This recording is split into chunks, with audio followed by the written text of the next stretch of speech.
In this video, you will see how to multiply in LibreOffice Calc. It's very easy. To multiply, first click on the cell and type equal to on your keyboard. Next type product and then open parenthesis and select the numbers that you want to multiply.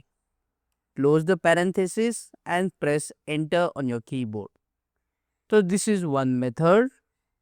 The next method is press equal to on your keyboard and then click on the cell, type asterisk and then click the next cell and press enter on your keyboard.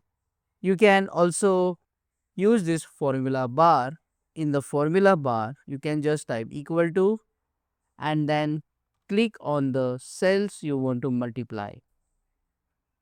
Next, if you have multiple rows and columns, you can simply click on the cell and drag it down like this to apply the formula and find the product quickly. You can also click on the cell and then click on this small square button, double click on it to multiply all the numbers quickly.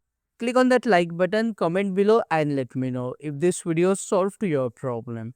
And don't forget to check out these useful videos if you want to learn LibreOffice Calc quickly. See you again in the next one.